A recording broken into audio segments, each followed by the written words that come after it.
राधा करावचित पल्लव वल्लरी के, राधा पदांग विलसन मधुर स्थली के, राधा यशो मुखर मत खगावली के, राधा विहार विपने रमताम मनों में।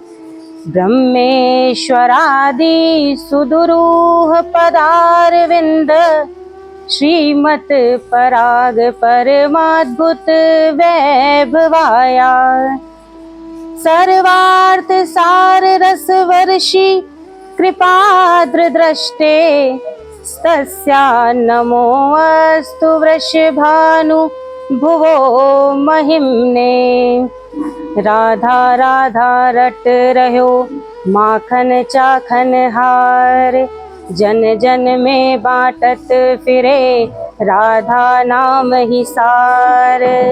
बिसरी हो न बिसारी हो यही दान मोहि देहु, श्री हरिवंश के लाडले मोहि अपनी कर लेहु। जय जय श्री राधे, जय जय श्री राधे, जय जय श्री राधे श्याम। आप सभी वृद्ध जनों जो वृद्धा आश्रम में यहाँ पर विराजमान हैं, आप सभी के हृदयस्थ श्री राधा कृष्ण युगल चरणारविंद में कोटि कोटि नमन करते हुए आज एक दिवसीय भाव रस में प्रवेश करते हैं। हम सब आनंद चाहते हैं। आप सबने अपना पूरा जीवन आनंद की खोज में बिता दिया। आप सब आयु से वृद्ध हैं, परंतु मनुस्मृति में केवल आयु से वृद्ध को ही वृद्ध नहीं कहा गया। जो बल से वृद्ध है उसको भी वृद्ध कहते हैं।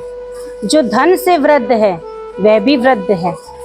जो चरित्र से वृद्ध है वह भी वृद्ध है। ज्ञान से वृद्ध भी वृद्ध होता है। तो आप सब वृद्धजन, आप सबने पूरे जीवन में क्या पाया और क्या खोया, इसको इस आप से बेहतर और कोई नहीं समझ सकता। हम सब जीव आनंद की खोज में रहते हैं।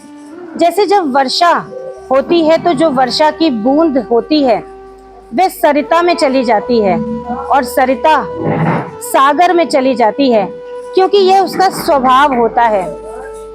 पृथ्वी पर से यदि किसी वस्तु को हम ऊपर की ओर फेंकते हैं तो वो नीचे की ओर आती है, क्योंकि पृथ्वी उसको धारण करती है। हमारा स्वभाव है कि हम अंशी अपने अंश की ओर जाने का प्रयास करते हैं।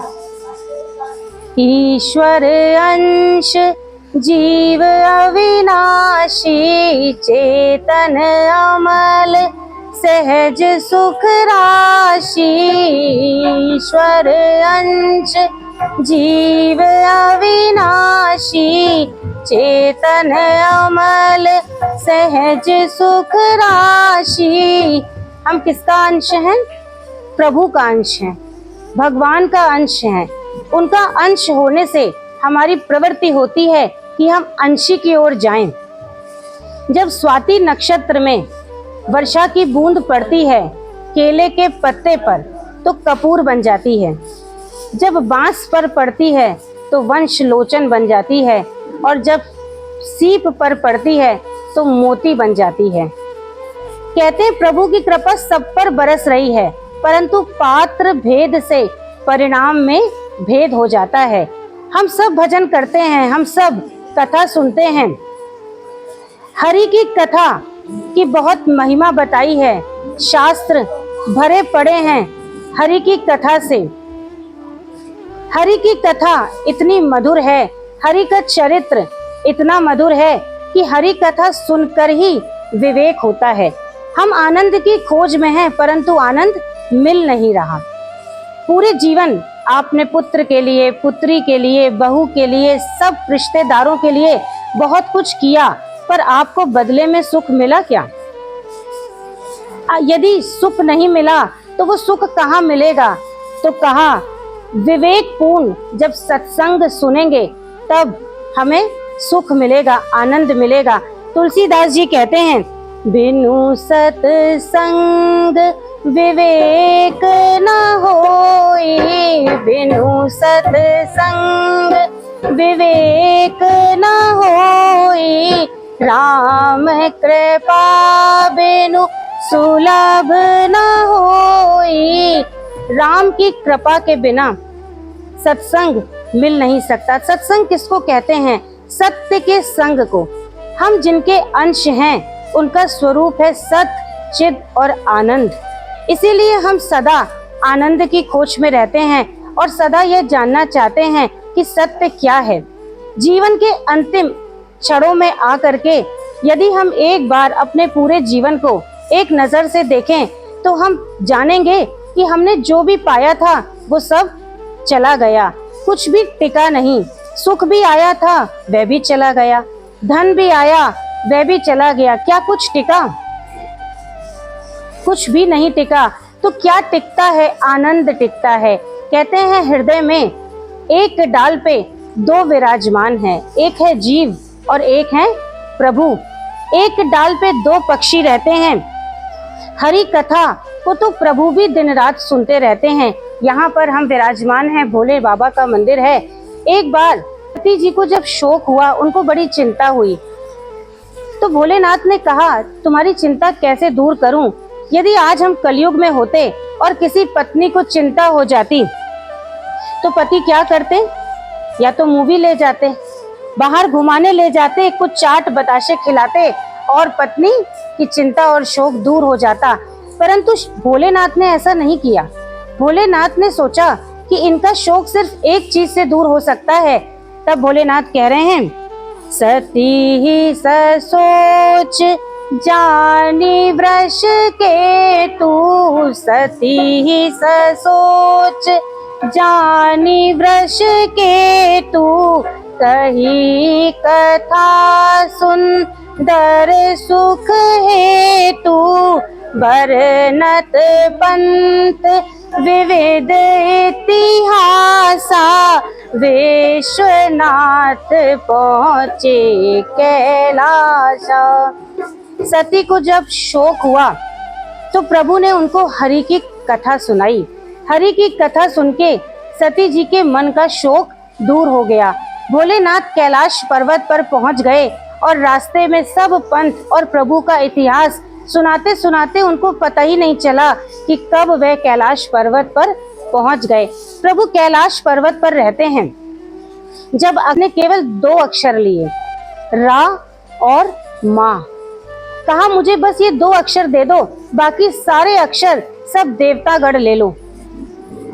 बाकी और धर्म है तो वहां पर कहा, मुस्लिम धर्म में कहते हैं मोहम्मद पैगंबर ने कहा मैं खुदा का दूत हूँ, खुदा का मैसेंजर हूँ। जीसस क्राइस्ट ने क्रिश्चियन धर्म में कहा I am the son of God. परंतु एक सनातन धर्म है जिसमें गीता में श्री कृष्ण कह रहे हैं, मन मना भव मद भक्तो मद्याजी माम नमस्कुरु, मामे वैश्यसि युक्त्वा एवं आत्मानं परायणा। कह रहे हैं मैं ही सब कुछ हूँ, मेरे में ही मन लगाओ, मेरी ही भक्ति करो, मेरी ही उपासना करो और मुझ में ही लगे रहो। तो क्या होगा? तो अगले ही श्लोक में 8वें अध्याय के 6 श्लोक में कह रहे हैं, अंत काले च मामेव स्मरन् मुक्त्वा कलेवरम, यः प्रयाति स मद्भावम याति नास्त्यत्र संशया। यदि तुम जीवन भर मेरा भजन करते रहोगे तो अंत काल में तुम्हारी कोई भी दशा होगी हॉस्पिटल में होगे, याददाश्त नहीं होगी, मुख में भगवान का नाम नहीं आएगा तो भी कोई बात नहीं, मैं आकर कानों में कह दूंगा। जो कबीरदास थे, काशी में मरने के बजाय उनने कहा मैं मगहर में मरूंगा। कबीरदास जी ने कहा जो कबीर काशी मरिए तो राम कौन निहोरे। अगर काशी में मरेंगे तो राम को पा जाएंगे तो कौन बड़ी बात। कहते हैं जिनका भी शरीर काशी में त्यागते हैं जो, उनके कानों में आके भोलेनाथ राम सुना जाते हैं। और जब राम सुना देते हैं तो अंत काल में यदि प्रभु का नाम स्मरण हो गया तो निश्चित है कि प्रभु के धाम ही जाना है। प्रभु कह रहे इसमें कोई संशय नहीं है कि तुम निश्चित मेरे धाम को आओगे। परंतु हम करते क्या हैं? माला करते हैं, थोड़ा सा नाम ले लेते हैं, थोड़ा सा दिया बाती कर लेते हैं, धूप बत्ती कर लेते हैं, तो क्या इसको भजन कहते हैं? अगर हम आपसे कहें आपने जीवन भर क्या भजन किया, तो आप कहेंगे हाँ, मेरी बहू के पुत्र नहीं था तो मैंने संतान गोपाल मंत्र का 2,51,000 मंत्रों का अनुष्ठान करवाया था। देवकी सुत गोविंद वासुदेव जगतपते देहि में तनियम कृष्ण त्वामहम शरणम गता। मैंने इस मंत्र का बहुत जप करवाया, परंतु जब आपने संतान गोपाल मंत्र का जप करवाया तो उसका परिणाम क्या हुआ? लाला मिला। और लाला को खिलाएंगे कि भजन करेंगे? ऐसे जप को भजन नहीं कहते। भजन किसे कहते हैं? भजन के लिए सबसे पहली दशा है कि आप अपने आप को संसार से अलग और भगवान का मानना है। हम भगवान के हैं। सबसे पहला स्टेप है भजन का, हम भगवान के हैं। भगवान का होकर के भजन करना है। किसके लिए भजन करना है? भगवान के लिए भजन करना है। और किसका भजन करना है? तो कहा भगवान का भजन करना है। ऐसा भजन यदि है तो गीता का 8वें अध्याय का आपके लिए है। क्योंकि देखो, जैसे जीवन भर यदि हमने साइकिल चलाना नहीं सीखा और हमें कहा जाए साइकिल की रेस हो रही है, जाके वहां भाग ले लो, तो क्या हम साइकिल चला पाएंगे? कभी नहीं चला पाएंगे। हम सोचते हैं कि हम थोड़ा सा भी कोई चालीसा पढ़ लेंगे, थोड़ी सी भी कुछ मंत्र जप कर लेंगे तो उससे अंत समय में हमें प्रभु याद हो आ जाएंगे, परंतु ऐसा नहीं होता है। देखिए, आप सबके शरीर वृद्ध हैं। किसी को पैरों में दर्द है, किसी को हाथों में दर्द है, किसी की आंखों से अब उतना दिखाई नहीं देता कि रामायण पढ़ें, गीता पढ़ें, तो करें क्या? भजन करें कैसे? तो अब एक ही साधन आपके पास बचा है। सबके पास जिबिया है ना, जीवा है जिससे आप स्वाद लेकर के खूब सुंदर सुंदर पकवान खाते हो, वो जीवा है आपके पास। तो बस उस जिबिया को हिलाते रहना है। क्या करना है मैया बताओ? जिबिया को हिलाते रहना है और उस जिबिया से निरंतर नाम जप करते रहना है। यह नाम जप ही यदि कंटिन्यूअस होता रहेगा तो अंत समय में भी नाम निकल आएगा। अजामिल बहुत पापी था, पूरे जीवन उसने पाप किया था। पत्नी को घर से बाहर निकाल दिया, माँ बाप को घर से बाहर निकाल दिया। घर में किसको ले आया था? गणिकाओं को ले आया था, वैश्याओं को ले आया, उनको रखने लगा। पर एक दिन संत आए। संतों ने पूछा, ये बताओ किसके यहाँ प्रसाद पाएं? तो लोगों ने कहा, यह अजामिल ब्राह्मण है, जात का तो ब्राह्मण है परंतु कर्म ब्राह्मण जैसा नहीं। पर संत कहाँ देखते हैं, संत तो बस अहेतुकी की कृपा करते हैं। अजामिल के घर पहुंच गए भोजन पाने के लिए।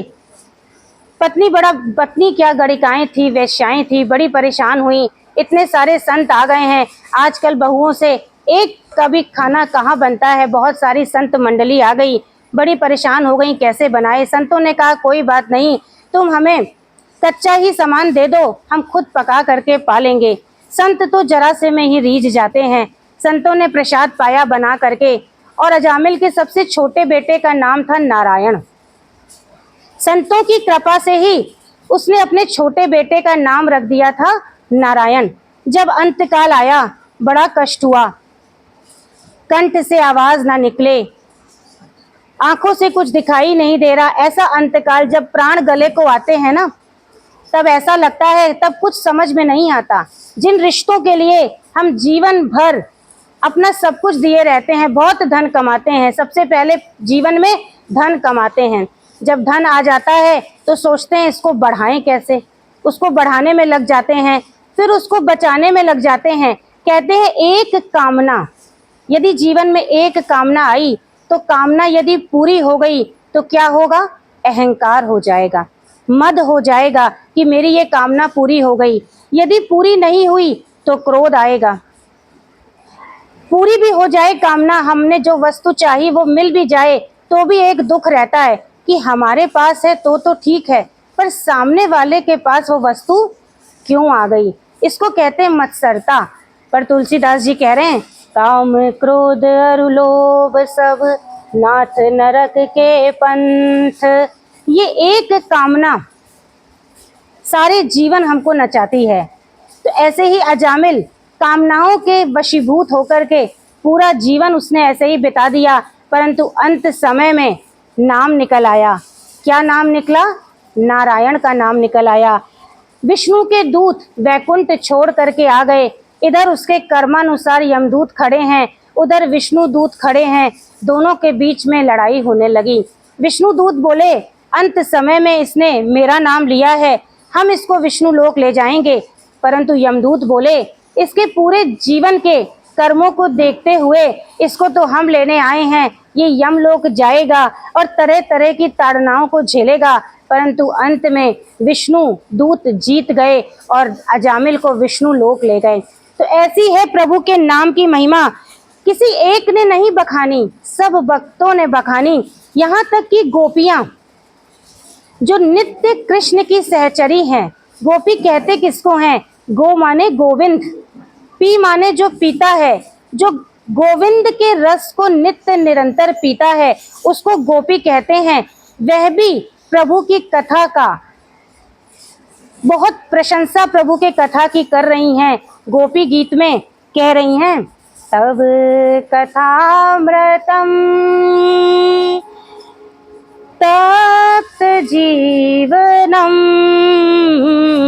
कविभिरीडतम कल्मषापहम् तव कथामृतम तप्त जीवनम कविभिरीडितम कल्मषापहम् श्रवण मंगलम श्रीमदाततं भुवि गृह्णान्त ते भूरिदा जना भुवि गृह्णान्त ते भूरिदा जना। गोपियों के साथ रास करते हुए जब कृष्ण अदृश्य हो गए, क्यों अदृश्य हुए? क्योंकि गोपियों के मन में भी कामना आ गई थी। जब भी जीव में कामना होगी तब प्रभु नहीं मिलेंगे। प्रेम गली अति सांकरी जामे दो न समाए। प्रेम गली में तो एक ही समाता है, या तो प्रभु को ले लो या संसार को ले लो। जैसे देखो, अगर हमारे पास 50 रुपए हैं और हमको नौका पार करनी है, नौका से पार जाना है, 50 रुपए नाविक लेगा तभी तो नाव से पार कराएगा। पर हम क्या चाहते हैं? 50 रुपए भी बने रहें और हम नदी पार भी कर लें। ऐसा तो संभव नहीं है, क्योंकि नाविक पैसा लेगा तभी पार कराएगा। ऐसे ही संसार की कीमत चुकानी पड़ती है तभी प्रभु पार लगाते हैं। भव से पार लगेगा। संसार और भगवान दोनों एक साथ मिल जाएं, ऐसा संभव नहीं है। एक गाना है ना, तारा है सारा जमाना श्याम हमको भी तारो। तारा है सारा जमाना श्याम हमको भी तारो। हम कहते तो हैं कि तार दो, पर क्या तरना चाहते हैं? आप देखिए, जब भागवत कथा हुई तो धुंधकारी नाम का एक प्रेत था। जैसे ये खंबे लगे हैं ऐसे ही खंबे में विराजमान हो गया। 7 दिन उसने कथा सुनी। उस खंबे में गांठ से उस प्रेत को बांध दिया गया था। जब पहले दिन की कथा सुनी तो पहली गांठ टूट गई, दूसरे दिन की सुनी तो दूसरी गांठ टूट गई। ऐसे करते करते 7वें दिन 7 गांठें टूट गईं और उस प्रेत के लिए विष्णु लोक से विमान आया और वो प्रभु के लोक चला गया। आज जगह जगह कथाएं होती हैं, भागवत कथा हो रही है, परंतु जितने भागवत सुनते हैं क्या उनके लिए विमान आता है? नहीं आता, क्योंकि कुछ ना कुछ कमी रह जाती है। इसको सुनना कैसे? तो हरि कथा सुनने की भी विधि बताई। जैसे यदि हम आपको नदी में डुबो दें और तब जब आप प्रयास करें कि हम कैसे छटपटाएं कि बाहर निकलें, ऐसे यदि कथा सुनेंगे तो क्या आएगा? विमान निश्चित आएगा। परंतु हम ऐसे तो कथा नहीं सुनते। कथा में बैठते हैं तो सबसे पहले नींद आती है। क्यों आती है नींद? इसकी भी वजह है। नींद इसलिए आती है क्योंकि आनंद सिर्फ हरि की कथा में है। कबीर ने कहा, जो सुख है सत्संग में वो वैकुंठ न होई। क्यों कह रहे हैं कबीर ऐसा कि जो सुख सत्संग में है वो वैकुंठ में नहीं है? क्या उन्होंने वैकुंठ को देखा है? हाँ, उन्होंने वैकुंठ को देखा है। वे वैकुंठ से ही आए हैं, क्योंकि वो प्रहलाद भक्त का अवतार हैं। वो वैकुंठ में ही नित्य प्रभु के साथ रहते हैं और अब कबीर का अवतार लेकर के आए हैं। हम जैसे पापियों को राह दिखाने के लिए आए हैं। तो उन्होंने वैकुंठ देखा है। हनुमान जी जब राम जी अयोध्या छोड़ करके साकेत धाम को जाने लगे तो सारे अयोध्या वासियों को अपने साथ साकेत धाम को ले गए। हनुमान जी बड़े उदास से बैठे हुए हैं। राम जी ने पूछा, क्या हुआ हनुमान, तुम नहीं चलोगे धाम को? हनुमान ने कहा, ये बताइए प्रभु, क्या वहाँ कथा मिलेगी? क्या आपके नाम का संकीर्तन मिलेगा?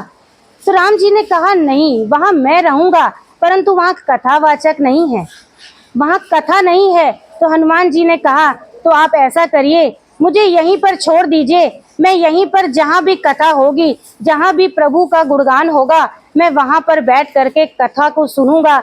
ऐसे होते हैं भक्त जो भगवत धाम को भी जाना नहीं चाहते। क्या चाहते हैं? हरि कथा को सुनना चाहते हैं। कहा, हरि कथा अनंता, हरि कथा अनंता।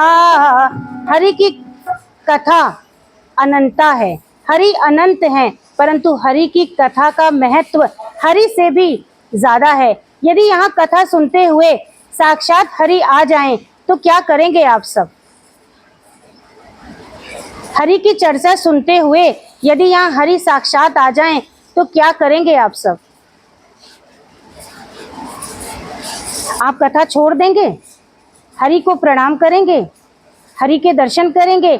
परंतु भक्त कहते हैं कि यदि भक्त के सामने तो यदि भगवान भी आ जाए तो भी वो नाम नहीं छोड़ता, भजन नहीं छोड़ता, क्योंकि भक्त कहता है, प्रभु तुम तो सदा से थे, प्रभु तो अजन्मे हैं, अनादि हैं, सदा से हैं, परंतु आप तक पहुंचाने वाला कौन?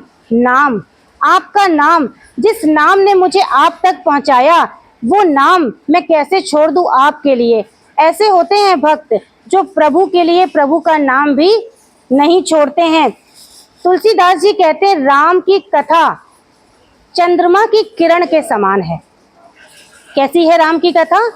चंद्रमा की किरण के समान।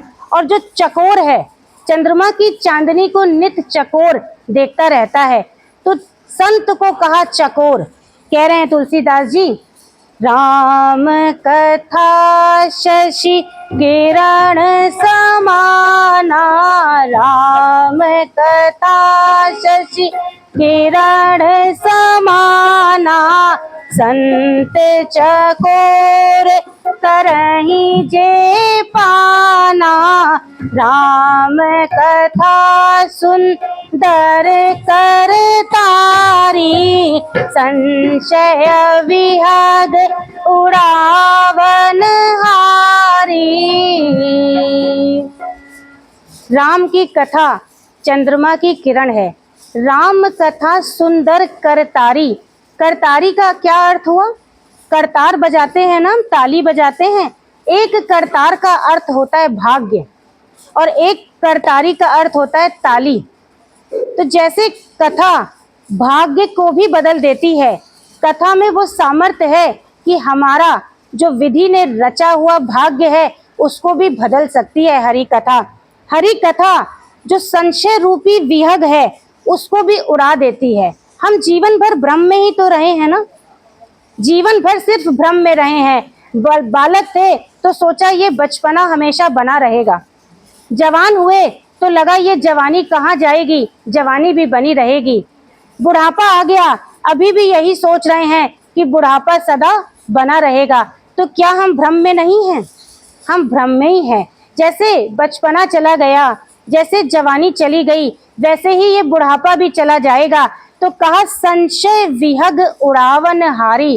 संशय रूपी ये जो विहग है, ये जो पक्षी है, जैसे पक्षी जब खेत में बैठ जाता है, गेहूं को मटर को खाने लगता है, तो हम क्या करते हैं, उसको ऐसे ताली बजा के उड़ा देते हैं कि कहीं ये मटर ना खा ले, कहीं ये गेहूं ना खा ले। ऐसे ही हरि कथा क्या है, जो भ्रम में हम रह रहे हैं उस भ्रम को ताली बजा के उड़ा देती है। भ्रम दूर हो जाए, यही कथा का सार है। हरि की कथा अनंत है। ऐसी अनंत कथा सुनकर भी, क्योंकि क्या है, कान यदि हरि कथा को नहीं सुनते तो वो सांप के बिल के समान है। उन कानों को क्या कहा जिन्होंने कभी हरि कथा नहीं सुनी? सांप का बिल कहा। उन नैनों को, जैसे मोर पंख में आंखें बनी होती है ना, परंतु उससे कोई देख नहीं सकता। क्या मोर पंख में जो आंखें बनी है उससे कुछ दिखाई पड़ता है? कुछ दिख नहीं सकता। ऐसे ही हमारी आंखों को, जिन्होंने कभी संत का दर्शन नहीं किया, उन आंखों को मोर के पंख में जो आंखें बनी होती हैं वैसा तुलना करके बताया। तो तुलसीदास जी सदा हरि कथा को, और तुलसीदास जी स्वयं हरि कथा नित्य निरंतर सुनते रहते हैं। भोलेनाथ कैलाश पर्वत पर बैठ करके आंख बंद करके सदैव कथा का पान करते रहते हैं। किसका ध्यान करते हैं भोलेनाथ? सिर्फ हरि का ध्यान करते हैं, उनकी कथा का ध्यान करते हैं, क्योंकि हरि की कथा में ऐसी लीला प्रभु के स्वरूप की है। प्रभु का स्वरूप कैसा बताया? सत चिद और आनंद बताया। हरि कथा सुनते सुनते कानों से धीरे धीरे हम अपनी इंद्रियों को भजन में लगा लेंगे, प्रभु की सेवा में लगा लेंगे। पर अब तो आप सब वृद्ध हो गए। वृद्ध होने पर न तो हाथों से उतना काम होता, न पैरों से चल के मंदिर जाया जा पाता, न हाथों से प्रभु की सेवा होती, आंखों पर भी चश्मा है, गीता रामायण आदि नहीं पढ़ सकते। तो अब तो बस शरीर का एक अंग ही चलाना है। कौन सा अंग बताया मैंने चलाने को? जीवा बताई मैंने चलाने को। बस जीवा को नित्य निरंतर चलाते रहना है। शरीर का ये अंग इतना सबल है कि ये एक अंग चला के ही अब बाकी इंद्रियां प्रभु में लगे ना लगे, परंतु आप जो नाम जप करेंगे जीवा से, वह अंत समय में क्या करेगा? प्रभु के रूप का ज्ञान करा देगा। जैसे ये टेबल रखी है, इसके 4 पैर हैं, इसी एक भी पैर को खींचेंगे तो पूरी टेबल चली आएगी कि नहीं? चली आएगी ना। ऐसे ही नाम, रूप, लीला और धाम, ये 4 पैर हैं। एक को भी पकड़ेंगे, नाम पकड़ लिया तो नाम जपते जपते धीरे धीरे क्या होगा? रूप का प्रकाश हो जाएगा, प्रभु का रूप समझ में आ जाएगा। गीता के 4 अध्याय में 9वें श्लोक में प्रभु कह रहे हैं, जो मेरा स्वरूप जान जाता है वह निश्चित ही मेरे चरणों में आ जाता है। जन्म कर्म च दिव्यमेवं, जन्म कर्म च दिव्यमेवं, यो वेत्ति तत्त्वतः त्यक्त्वा देहं पुनर्जन्म नैति मामेति सो अर्जुन। जो मेरे जन्म को, कर्म को स्वरूप से जान लेता है उसका पुनर्जन्म नहीं होता है। हाथ उठाइए जितने चाहते हैं कि अभी मैं कम से कम 100 जन्म और धरती पर आऊं, हाथ उठाइए। आप में अगर कोई चाहता है कि अभी ना 100 तो कम से कम 50 जन्म तो और आऊं। अभी तो समय ही कितना बीता, अभी तो 4,32,000 वर्ष का कलयुग है, सिर्फ 5,000 वर्ष बीते हैं। और देखिए वृद्धा आश्रम कितने खुल गए, कितने वृद्धा आश्रम हैं, आप गिन नहीं सकते। तो ये बताइए जब 4,32,000 वर्ष पूरे हो जाएंगे तो आप सब क्या जवानी में भी घर पे रह पाएंगे? अभी देखिए, शुद्ध हवा नहीं है, पेड़ पौधे नहीं हैं, ऑक्सीजन शुद्ध नहीं मिल रही, जल शुद्ध नहीं मिल रहा, तो आप क्या सोचते हैं आज से 100 जन्म बाद, और आपको क्या लगता है कि ये मनुष्य शरीर छोड़ेंगे तो क्या मनुष्य शरीर ही मिल जाएगा? कितनी योनियां होती है मैया, बताओ तो सही। 84 लाख योनियां होती हैं। ये 84 लाख योनियों में ये ना समझिए कि ये हमारे और आपके लिए नहीं होती, हम और आप ही इन 84 लाख योनियों में जाते हैं और भटकते हैं। अंत समय में जिसका ध्यान होगा वहीं जाना होगा। राजा भरत बहुत बड़े चक्रवर्ती राजा थे और बहुत बड़े भक्त भी थे। उन्होंने अंत समय आया, कहते हैं 4 आश्रम होते हैं, ब्रह्मचर्य आश्रम, गृहस्थ आश्रम, वानप्रस्थ आश्रम और संन्यास आश्रम। 25 साल की आयु बताई गई ब्रह्मचर्य आश्रम की। 25 से 50 वर्ष की आयु में हमें गृहस्थ धर्म का पालन करना चाहिए। 50 से 75 वर्ष में वानप्रस्थ आश्रम बताया और 75 से 100, अब कलयुग में तो इतना जो जी भी जाए वो भी बहुत बड़ी बात है। एक औसत आयु कलयुग में 60 वर्ष 70 वर्ष की हो गई है। तो ये बताइए, यदि हम गृहस्थ आश्रम को पूरी तरीके से जी चुके हैं तो अब हमें वानप्रस्थ आश्रम में प्रवेश करना चाहिए। यही सोच के राजा भरत भी सब छोड़ करके, परिवार छोड़ा, राज्य छोड़ा, सब छोड़ के जंगल में चले गए। जंगल में प्रभु का भजन करने लगे। वो वैसे ही भजन करते थे जैसा मैंने आपको बताया, प्रभु का हो करके, प्रभु के लिए और प्रभु का भजन करते थे। पर अंत समय में एक बार जल पीने गए नदी के किनारे। वहां पर एक हिरण का बच्चा नया जन्मा हुआ था। जब नए बच्चे को देखा तो ममता आ गई। हिरण के बच्चे को घर ले आए। अब सारी ममता जो ताग बटोरी थी परिवार से, राज्य से, वो ममता कहाँ लग गई? हिरण के बच्चे में लग गई। पितृपक्ष चल रहे हैं। पितृपक्ष में 16 तिथियां होती हैं, प्रतिपदा से लेकर चतुर्दशी तक एवं अमावस्या एवं पूर्णिमा। इन 16 तिथियों में हम श्राद्ध करते हैं, तर्पण करते हैं, ब्राह्मण को भोज कराते हैं, जल देते हैं। निश्चित ही आपके द्वारा किया गया तर्पण, भोजन, जल आदि पितरों को पहुंचता है। परंतु यदि आप कहें कि ये भोजन जल आदि देने से वे तर जाएंगे तो ऐसा बिल्कुल भी नहीं है, क्योंकि तरना, मोक्ष का होना शरीर जाने के बाद की बात नहीं है।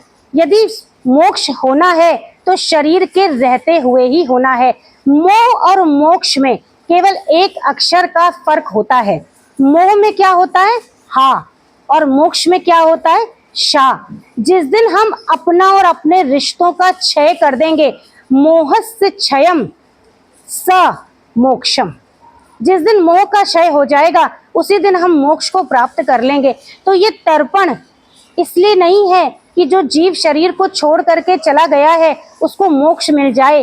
मोक्ष तो हमें आप ये बताइए, पूरे जीवन हमने खाना खाया, खुद खाना खाया तो पेट भरा ना? क्या किसी दूसरे ने खाना खाया तो हमारा पेट भरा?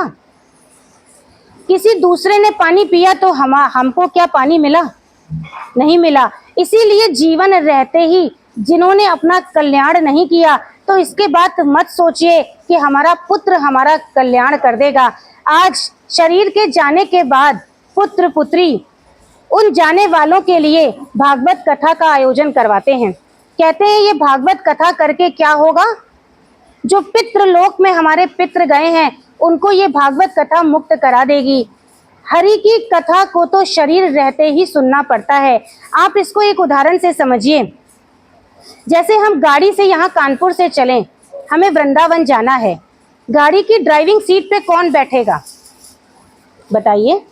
ड्राइवर बैठेगा और वो ड्राइवर हमको कानपुर से वृंदावन लेके जाएगा। अब अगर हम सोचें कि ड्राइवर बीच में इटावा पे उतर जाए तो क्या गाड़ी बिना ड्राइवर के वृंदावन तक पहुंच जाएगी?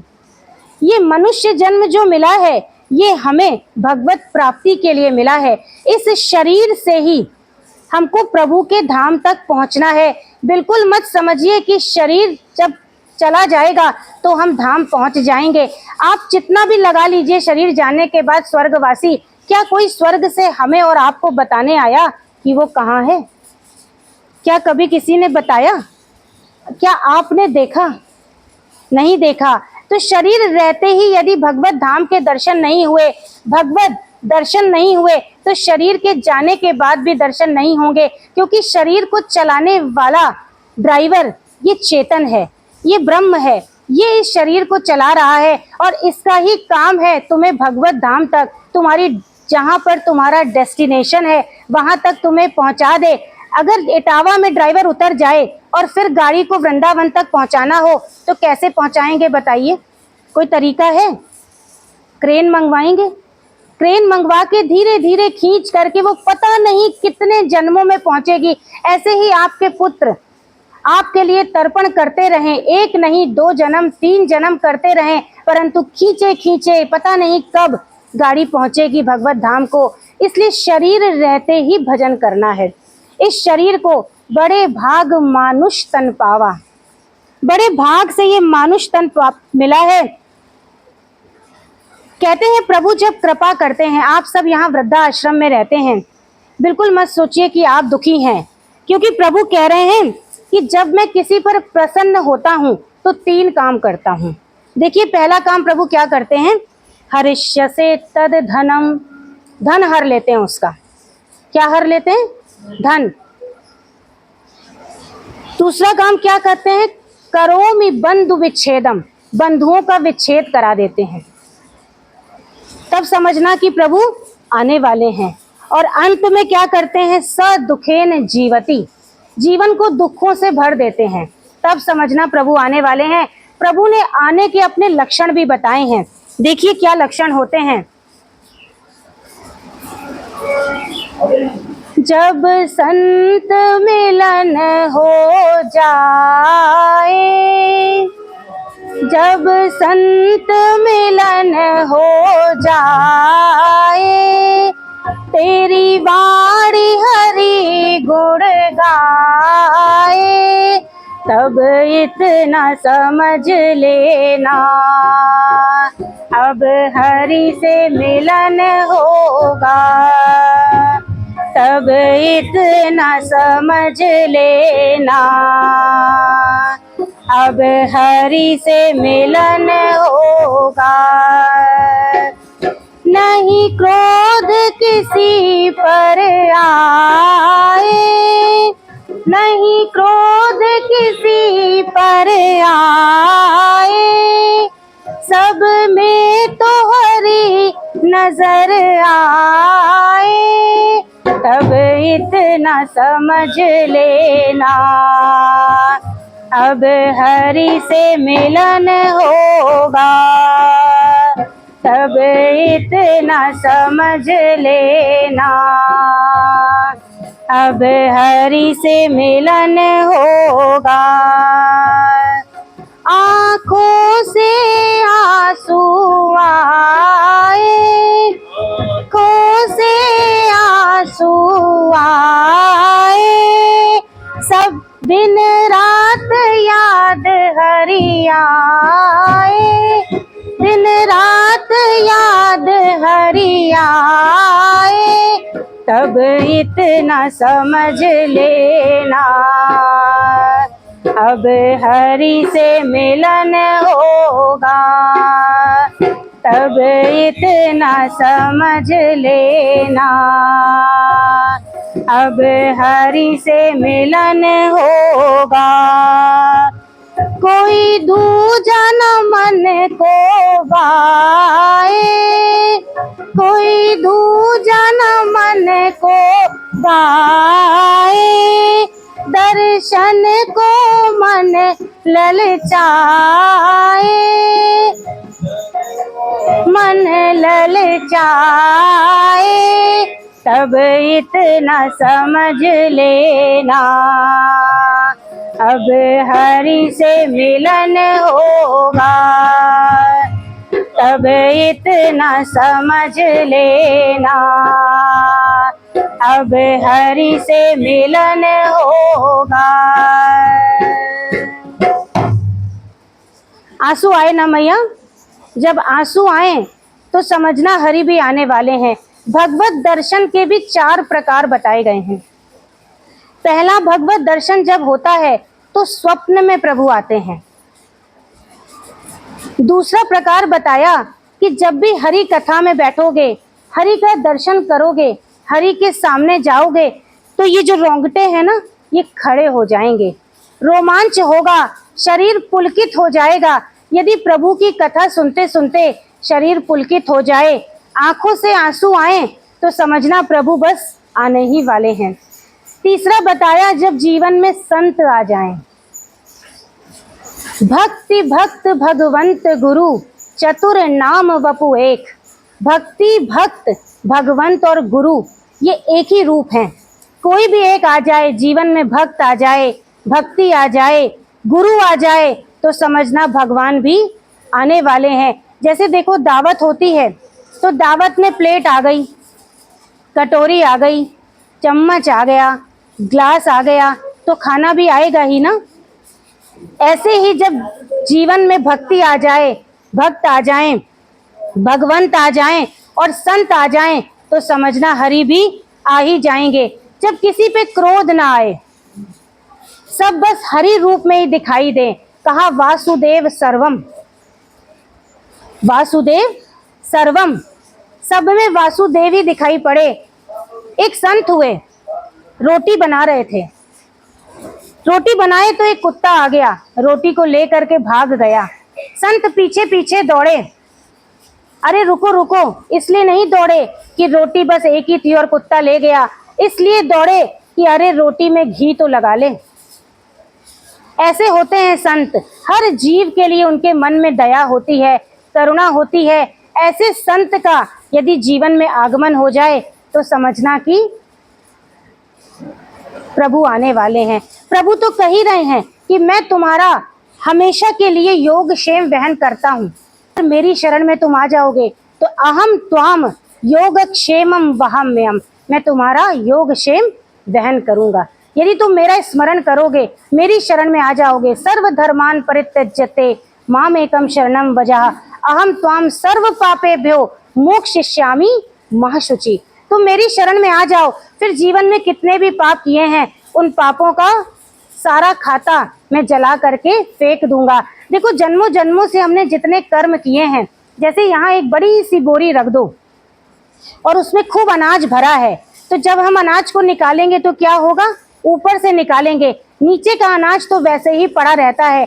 ऐसे ही अनंत अनंत कोटि जन्मों में जो हमने कर्म किए हैं, यदि किसी की सामर्थ्य है उन सारे कर्मों को जला देने की, उसमें एक चिंगारी लगा देने की, तो वो किसकी है, वो सिर्फ प्रभु की सामर्थ्य है। प्रभु यहाँ तक कह रहे हैं यम यम वापी स्मरण मुक्तवा त्यजत्यन्ते कलेवरम। जब जिस जिस भाव से तुम मुझे स्मरण करोगे, शरीर को त्यागते समय उन उन भावों को ही प्राप्त होगे। तम तमय वेति कौन्तेय सदा, सदा तुम उन्हीं भावों को प्राप्त हो जाओगे। तो क्या करना है आपको, करना क्या है, अब करने को कुछ बचा है भैया, कुछ बचा है? अब तो थोड़ी देर भी बैठ नहीं पाती, थोड़ी देर बैठोगी तो लेटने का मन करेगा, लेटोगी तो नींद आ जाएगी। अब तो बस एक काम करो, जैसे हो पूरा का पूरा प्रभु को अर्पण हो जाओ। प्रभु नहीं देखते कि कौन पापी है और कौन पुण्यवान है। प्रभु पुण्य का क्या करेंगे, क्योंकि प्रभु तो मिलते ही तब हैं जब ना पाप रहे ना पुण्य रहे, तब प्रभु मिलते हैं। जब पाप और पुण्य दोनों के परे हम हो जाते हैं, क्योंकि यदि हम पाप करेंगे तो उनका भी फल भोगना पड़ेगा, यदि हम पुण्य करेंगे तो उसका भी फल भोगना पड़ेगा। और फल भोगने के लिए क्या करना पड़ेगा, शरीर मनुष्य का लेना पड़ेगा। तो इसलिए पाप और पुण्य दोनों के परे हो जाना है, प्रभु की शरण में चले जाना है। तो जरा हाथ उठाइए, कितने ऐसे हैं जो प्रभु की शरण में जाने को तैयार हैं?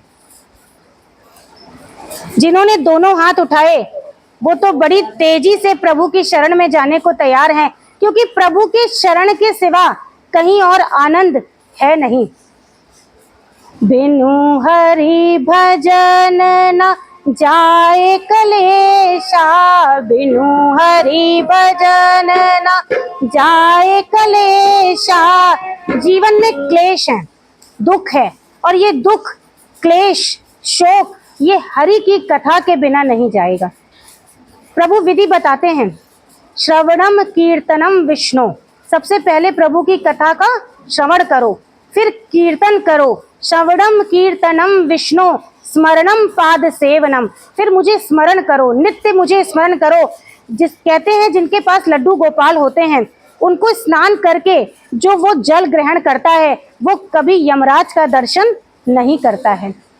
यदि ऐसा भी ना हो, कुछ भैया लड्डू गोपाल हैं तुम्हारे पास यहाँ पर हैं, बस उनको ही स्नान करा के पाद सेवनम, और फिर कहा अर्चनम वंदनम।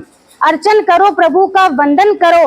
दास्यम सख्य मात्म निवेदनम। दास से कौन हुए? प्रभु के दास सबसे बड़े हुए हनुमान जी, जिन्होंने साकेत धाम जाना मंजूर नहीं किया, धरती पर रहकर राम कथा सुननी चाहिए। सखा कौन हुए? अर्जुन हुए। वो सखा अर्जुन जिनको प्रभु ने गीता का ज्ञान दिया, ऐसे सखा अर्जुन है। जिस दुर्योधन ने जीवन भर पांडवों को परेशान करने के लिए सारे कर्म किए, लाक्षागृह में जलाने का प्रयास किया, अज्ञातवास को भेजा, परंतु फिर भी जब अर्जुन से कहा गया युद्ध करो तो अर्जुन के हृदय में उनके लिए करुणा है। क्या हम जीवन में ऐसा कर सकते हैं कि कोई हमें दुख दे पर फिर भी हम उसका अच्छा ही सोचें, उसके लिए हमें करुणा ही हो मन में? क्या हमसे ऐसा होगा? नहीं होगा। इसीलिए प्रभु ने अर्जुन को गीता के ज्ञान के लिए चुना। गीता प्रभु की वाणी है। गीता का एक एक श्लोक प्रभु की वाणी है, प्रभु का हृदय है साक्षात। प्रभु के हृदय को यदि आप पढ़ना चाहते हैं तो क्या पढ़िए? गीता। हाथ उठाइए यदि यहाँ पर आप में से कोई भी गीता का पाठ करता है। पढ़ते हैं? पहले किया था गीता, बहुत अच्छा किया। जब भी किया, जीवन में यदि कभी भी कोई भी सत्कर्म किया है उसका फल प्रभु अंतकाल में जरूर देते हैं। तो बस आप लोगों से एक ही निवेदन है कि हरि की कथा को सुनिए, जितना भी श्रवण बने। अब तो कई मैया ऐसी होंगी जिनके कानों में मशीन भी लगी होगी, कानों से सुनाई भी नहीं पड़ता होगा, है ना मैया?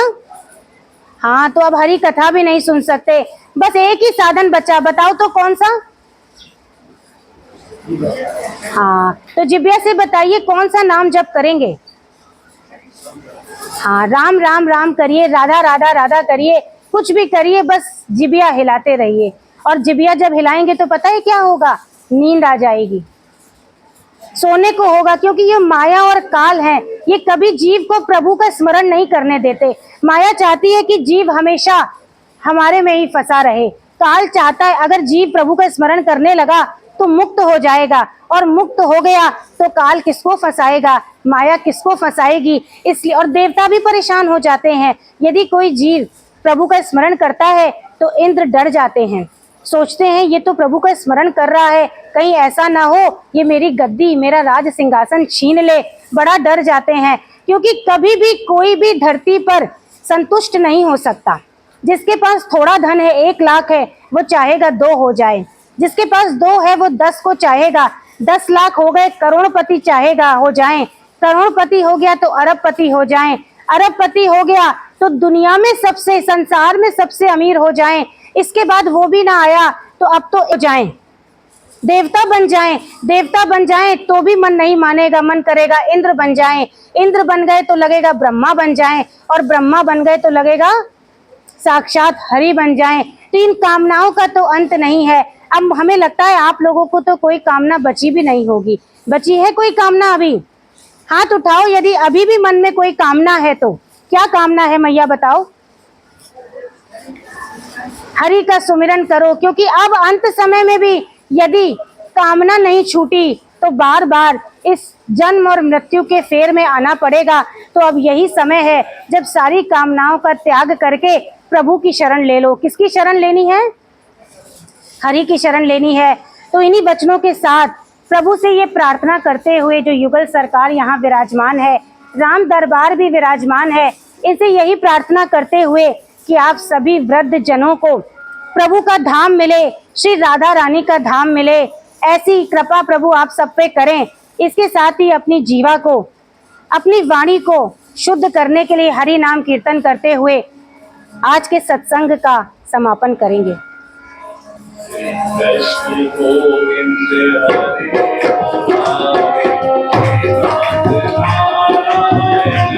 वासुदेवा श्री कृष्ण गोविंद हरे मुरारी